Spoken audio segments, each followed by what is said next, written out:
My Avid classroom is tucked neatly away on the top floor, all the way down the hall. When you first walk in, you're greeted by dozens of bright college banners hung from the ceiling, fluttering slightly in the air conditioning.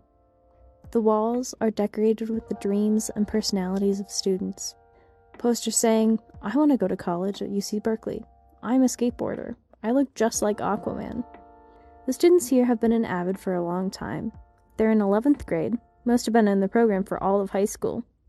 At this point, they know the drill. They know how to fill out the sheets, how to take notes, how to walk through the problems using the Avid formula. The students know each other and understand how to ask open questions to help their classmates along. They know how to do it, but that doesn't mean they want to do it. A lot of the students bring in similar questions, which has its benefits as students can compare notes and catch mistakes, but also means that they can look across the room and copy the steps of another student. They're smart. So they have a million ways of avoiding work. They write down problems they know the answer to, or they ask nearly impossible questions to solve without the internet. It's the job of the tutors to ask the hard questions that make students actually dig into the questions. However, the environment isn't hostile. Students in my group have always been friendly and cheerful, chatting and laughing with everyone in the group, including me. Part of them wants to avoid the work, but I think another part of them knows why this is important. They want to succeed, but need the push to care every day. We have 3 themes that I'd like to investigate today. Context. Context is super important for learning, both the learner's physical and mental context, and integration of context within learning. Cortex. Assumptions about the self can prevent in-depth learning. Care. Binding personal care in your work. Context. We do not learn in isolation. Even if you were locked in a completely empty room, miles away from anyone with only a math textbook for company, the voices of the past would whisper to you. Math, regardless of what the Platonists might tell you, is not an isolated concept. Look inside a math textbook and you'll see the fingerprints, authors, editors, professors.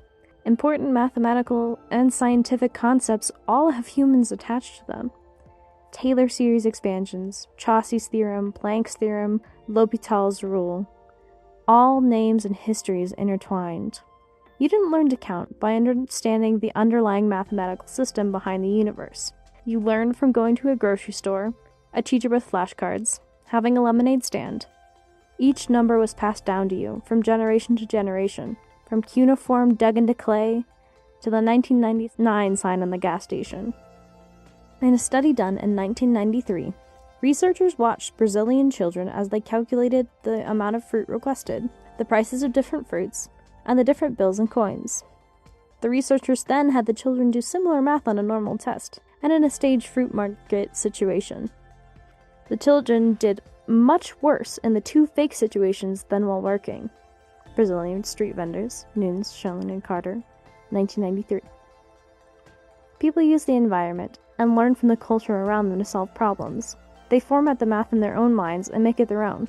In sociocultural theory, it states that knowledge and interactions are constructed through social interactions with family, friends, teachers, and peers. Bates, 2019. In my Avid classroom, students struggled with geometry proofs and algebra because there was little to no examples of it in the real world, or in their day-to-day lives. Marshall McLuhan introduced the idea in his book, The Medium is the Massage, that the medium is the message, so our understanding of a topic is framed by how it is presented. The same message, broadcast through a TV, a newspaper, or a puppet show, all store differently in our brains. Context is critically important to how we learn, and the Avid program tries to recontextualize classrooms to a more collaborative environment. Cortex. In the very first interview we conducted at the beginning of the year, my interviewees struggled with assumptions, whether they were made about the problem, or assumptions they made when trying to understand what the question was asking. As Gick and Holyoake described in The Cognitive Bias of Knowledge Transfer, there was a negative transfer that arose due to previous learning, previous mentalities blocking the possibility of growth. There is a learned stress from interacting with the same type of problem in a negative context again and again and again that closes the necessary open mindset.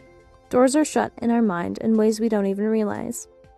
The first interviewee completed question number 2 perfectly, but only after struggling with the idea of long division and what the perceived correct path was, saying, "I didn't know how to do long division, I just knew that I should do it."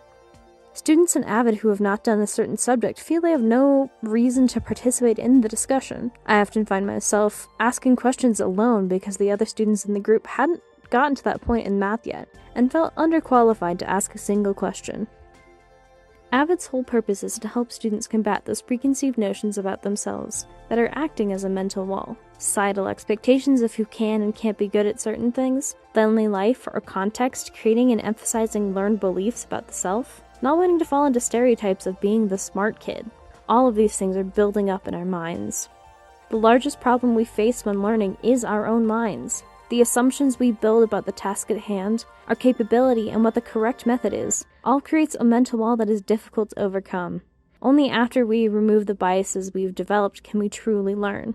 Once we move past the fear, the uncertainty, and become curious or determined. Once we stop listening to the outside motivations and seek the necessary steps required, but instead seek to understand the problem we learn for ourselves. Care.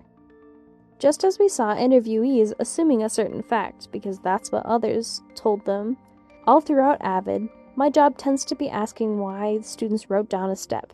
And the answer I get is often, because that's what my teacher did.